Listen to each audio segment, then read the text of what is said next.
Live for God Studio Productions. This is Cooking with Brian, a cooking show with food that actually tastes great. Well, hello friends, welcome to Cooking with Brian. Today we're going to learn how to make quick and easy homemade pizza. Absolutely delicious too. And here's how you make it, friends. Okay, the first thing you want to do, friends, is you want to wash your stinking hands because they're nasty. So make sure you wash your hands because you're going to be getting your hands in the dough, friends, and everything else. So wash your stinking hands. Okay, friends, first thing you need is you need 3 cans of whole peeled tomatoes, and you want to make sure that you drain all the juice out. You can drink the juice if you don't want to be wasteful like I'm being right now. Very good tomato juice you could put in a cup and maybe put some sprinkles of salt. Your disclaimers for today: if you hurt yourself, burn yourself, cut yourself, or anybody else, including your animals, it's your fault. You take full responsibility when you use my recipes. If you make a disaster and your wife executes you or another family member by accident, you take full responsibility. It's all your fault. You take all responsibility. It's never my fault, it's always your fault. Remember that. Okay, friends, you want to take your whole peeled tomatoes drained and dump them in a blender. You can do 1 can at a time so you don't end up with a big disaster. Go ahead and blend them up pretty good.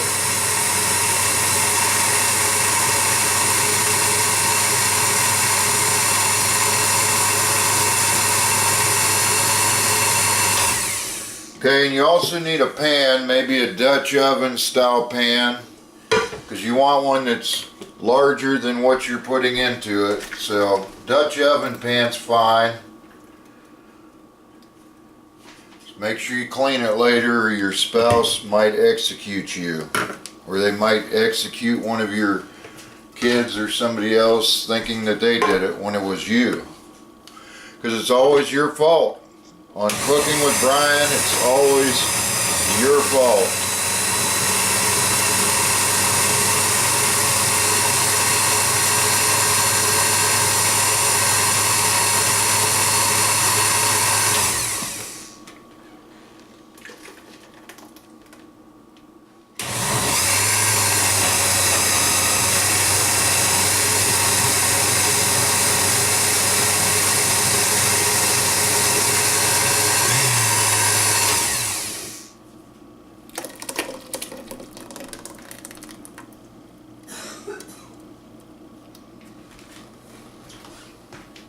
Okay, friends, now you want to put your pan on the stove top, and you want to find the correct burner.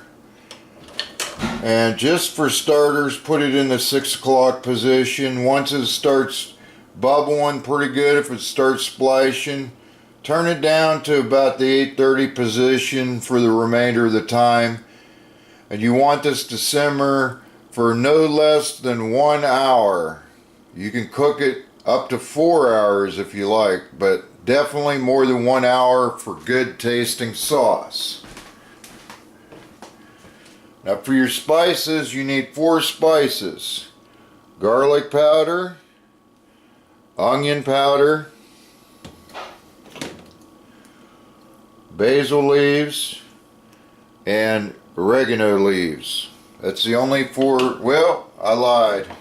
And you need some salt. Just put about 4 or 5 dashes of salt in your sauce. Basil leaves, about 5-6 dashes.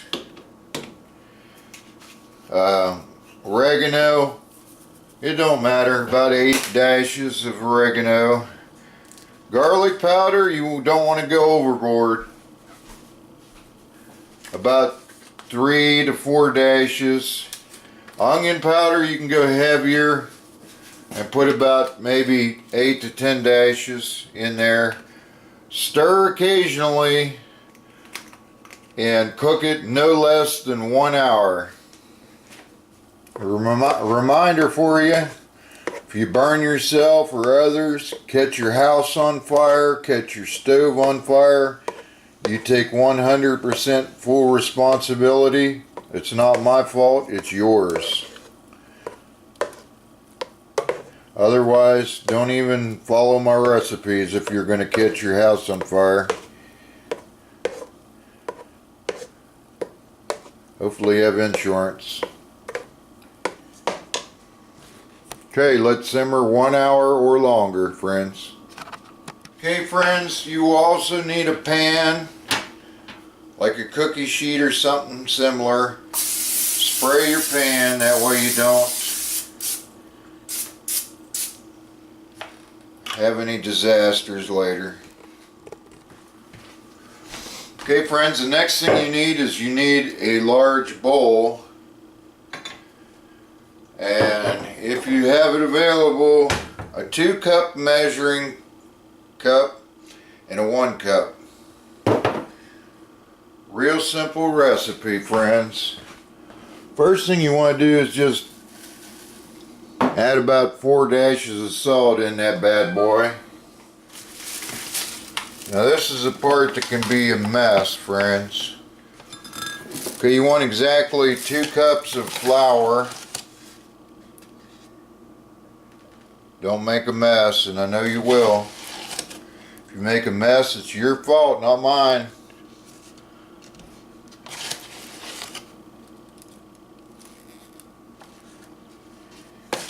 You want 2 cups of flour. And this is for each pizza. I'm going to make 2 pizzas today. So I have to do this twice. But I'm just going to show you once.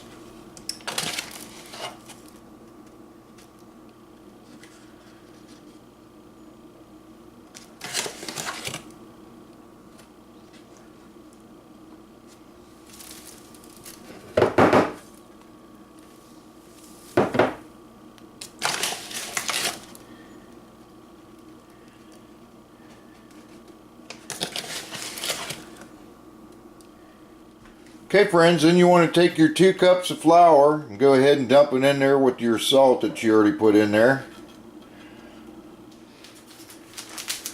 Now here's something you really need, is you need to get you these instant yeast packs. Get you some of these instant yeast packs. They usually come in 3s. Just put one pouch in there, friends.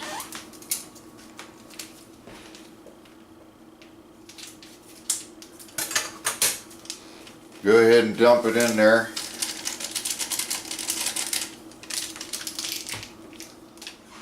Okay, friends, and you want to take a fork. You want to make sure you mix this around really good with the fork dry. Make sure you didn't put any water in there yet. Make sure you stir up all the yeast and salt in with the flour pretty good before we put any water in here.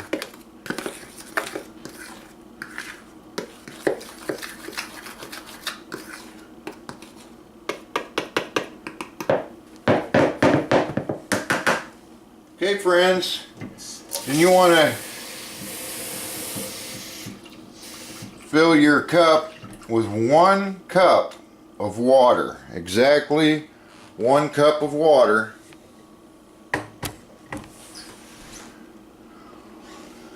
Go ahead and dump it in.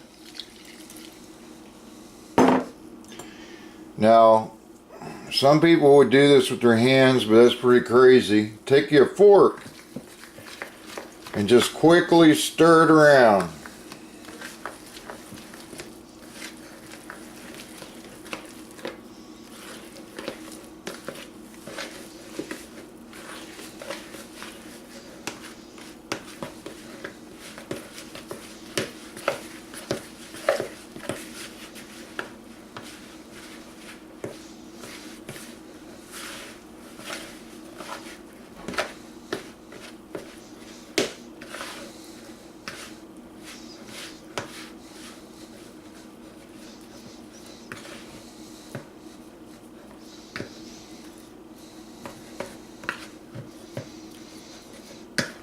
kind of mix it around until you have a decent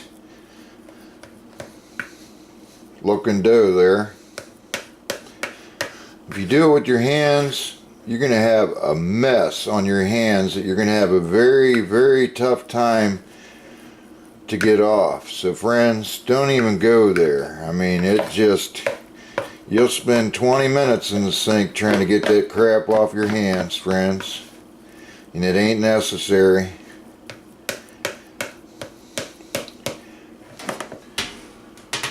Okay friends, once you get that mixed up pretty good, just take your dough and we're going to just dump it on top of our pan here.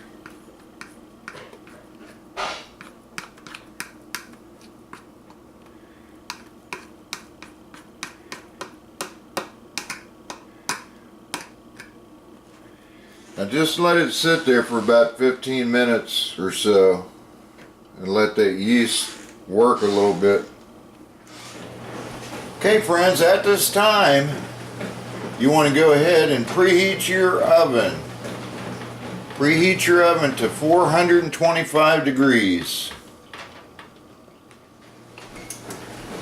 Okay friends, the next thing you need is you need a rolling pin. This is one of them little mini rolling pins that I have, but you can use a big one. Now you don't want to just take this and go over top of it because your dough gets stuck all around it. So you want to do something to keep it from sticking. You can even use warm water, but be careful because you can get the dough kind of pretty bad, you know. So you want to go ahead and roll out your dough to the shape that you prefer.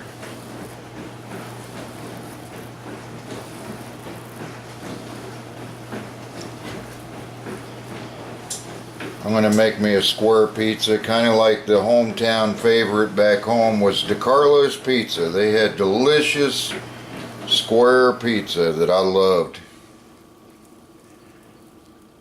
But now that I live in Kansas City, you ain't going to find no good pizza unless you make it yourself. Very tough to find good pizza in Kansas City. But you can make it though.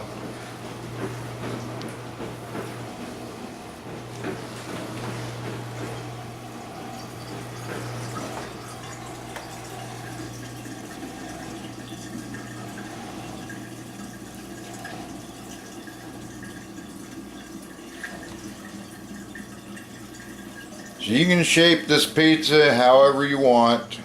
See, our stuff's starting to stick already. So you may have to recoat your thing a little bit. Now if you like crust, you can go ahead and form crust with your thumbs and shape crust. But I'm one that hates crust. I don't like crust, so I'm going to make mine pretty darn close to without crust, or as close as I can get it.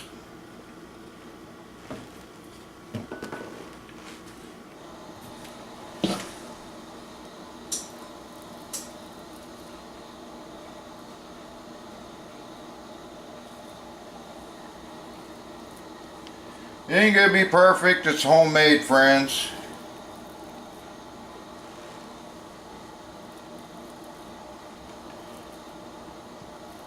But it's kind of like art. If you want it to look good, you can make it look good, friends. Either way, we're going to eat it regardless. Okay, you'll see, friends, I was making the second one for me. I wanted to fix two pizzas, so I'm going to roll this one here out too in this other pan.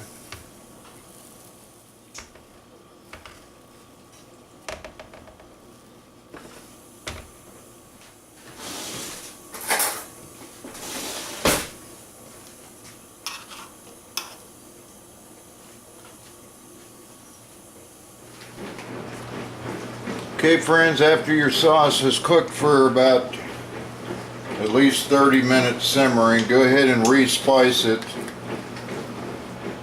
put about at least 5 more dashes of onion powder. Maybe 2 dashes more of garlic powder. About 5 more dashes of basil. And about 6 or 7 dashes of oregano. Make sure you stir it up good. Keep stirring occasionally, friends.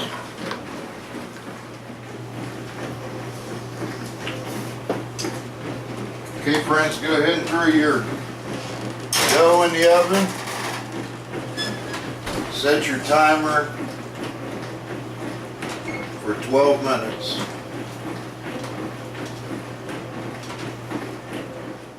Okay, friends, that's what you want it to look like after you put all the ingredients on there. Like I said, I'm making 2 of them, so you're going to get to see me make the other one. And then you just put it in the oven for maybe 3 to 5 minutes, long enough for the cheese to melt pretty good. Take it back out. That's what you need to do. Okay, friends, you want to take your sauce, go ahead and put some on here. Kind of spread it out. You can make it as thin or as thick as you want. I like a lot of good sauce on my pizza, friends. It's not like you went to the pizza shop and they cheated you. You can put as much ingredients on here as you want to.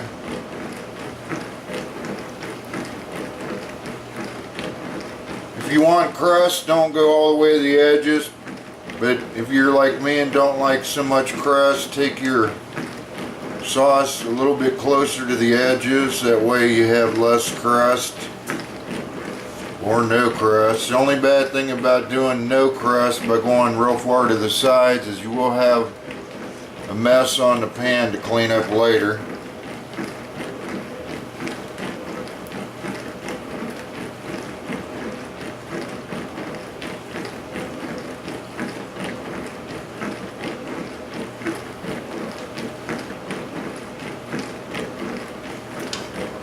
And you can take the rest of your sauce you got in your pan, you can put it in Tupperware containers or Rubbermaid containers, stick it in the freezer and save it for later. It's good marinara sauce you can use on some noodles or something else later. Okay, friends, for each pizza you want to get a 2-cup container of cheese, mozzarella cheese or provolone cheese or any kind of pizza cheese. I like to use mozzarella and provolone. Just put the whole thing of cheese on your pizza. Don't be afraid to be putting too much on here, because I ain't ever heard of such a thing as too much cheese. Put all the cheese you want to on here. If you want to put 4 cups on here, you know, you could do that if you really wanted to, but 2 cups is plenty.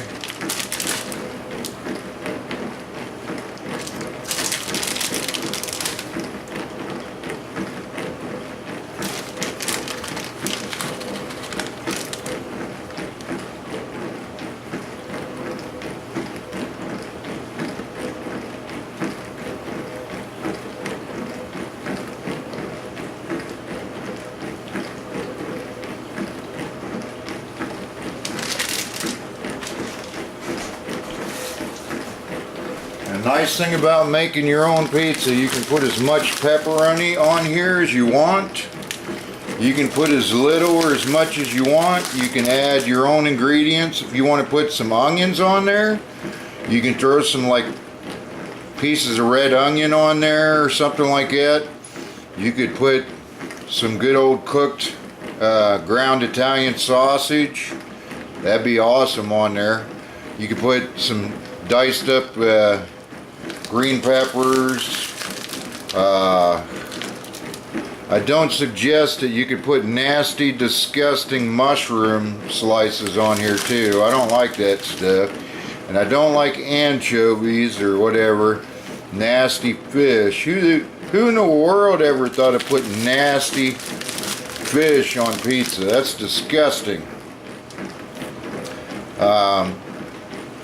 There's other things you can put on there, but do not ever, and I mean ever, ever put pineapple on a pizza, because it's not a pizza if you put pineapple on it. You heard that right here at Cooking with Brian. Pineapple does not belong on pizza. It's like uncivilized. It's like not liking John Wayne or something, you know. It's like these crazy people that don't want to honor the men and women who sacrificed their lives for our freedom. You know, you don't put pineapple on a pizza, friends. It's disgusting. However, after it's done, you could take and put some cottage cheese on it and some banana pepper rings. That would be really good though. But that's your call, friends. We're going to call this one a pepperoni with extra pepperoni and even more extra pepperoni pizza.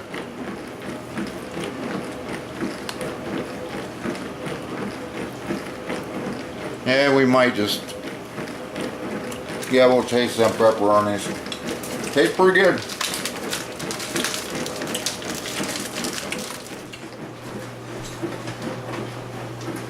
Okay, friends, once you get all your toppings on, go ahead and stick it back in the oven for 3 to 5 minutes. Probably 3 minutes should do it to melt all your cheese and everything. Take it back out, let it cool before you slice it up and eat it for at least 5 minutes or so. Let it cool once you get it out. Okay, friends, and that's what it looks like when it comes out of the oven. And you can get you a pizza cutter and just slice it however you want. I'm going to slice mine in square pieces because I like square pizza. Kind of reminds you of DiCarlos Pizza from Steubenville, Ohio, or Wintersville, Ohio. So we're just going to go ahead and make ours in a square. That way it's just like DiCarlos, only better, because you can't touch this stuff, baby. This is like absolutely awesome.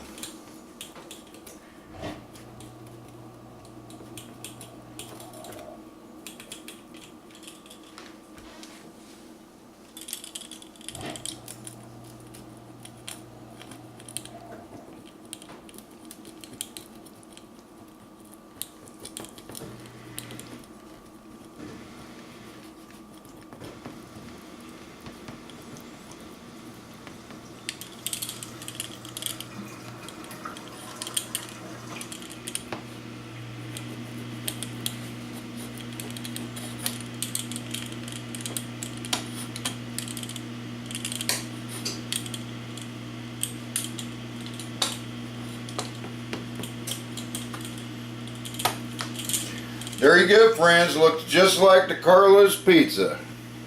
Absolutely delicious. Oh, look at that, friend. Look at that. That is absolutely awesome. Absolutely awesome. Nice, thick pizza. Better than DiCarlos.